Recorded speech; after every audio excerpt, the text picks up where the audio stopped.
Bible scholars believe that the Hebrew canon formed through a sequence of writing, amalgamation, and redactions or edits. Originally a disparate collection of scrolls and books, the leaders and scribes of the Hebrew tradition brought them together to form a library of sacred texts. Genesis 1 to 11 comprise the stories of beginnings, possibly dating back to Abraham and Sarah, who brought a summary of their folklore from their families' ties with the Sumerian-based cultures of Mesopotamia. Through the centuries that followed, new books were added and the collection harmonized to teach the stories of Moses and to authenticate the Mosaic law. This collection became the Pentateuch.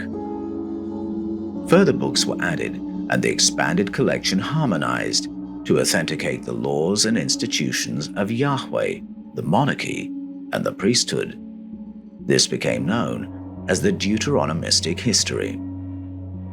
Similar processes continued until the 6th century BCE with a final redaction, which appears to have aimed at distancing the entire collection of writings from their Mesopotamian roots, expunging their memories of dragons and sky people, airbrushing out the problem of too many gods, and presenting a story more in keeping with the developed monotheism of Jewish faith in the 6th century BCE. So there is a very broad scholarly consensus that the most recent redaction on the Hebrew scriptures occurred in the 6th century BCE with the agenda of turning all these ancient stories into a seamless story of Almighty God, the source of the cosmos.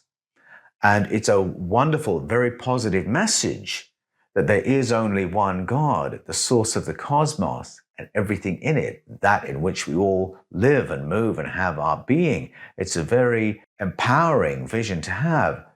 But paste it over those old stories and it doesn't quite work. The shape of the old stories remains.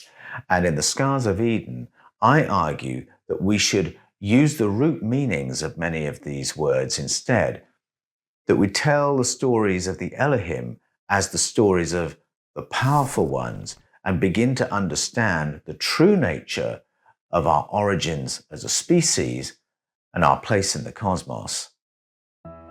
The final edit of the Old Testament of the Bible, the Hebrew canon, included the layering of some beautiful and profound theology over the top of ancient texts.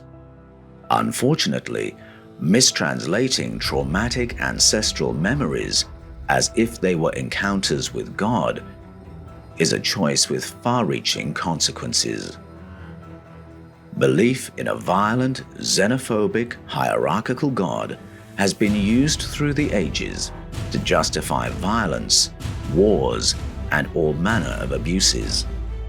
However, the fidelity with which the ancient manuscripts have been curated in the Hebrew canon by countless generations of priests and scribes means that in our generation, we can now return to these fascinating artifacts of our prehistory and ask how differently they might be translated. I think it's very important that we do this translation work because if we're going to confuse God and a dragon, that's a pretty serious kind of confusion to come up with.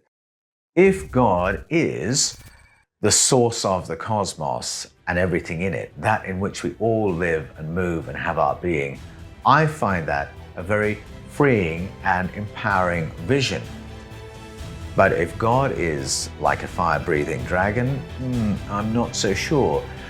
And it's not just a matter of picking the image of God that you prefer. It is a question of what do the texts say?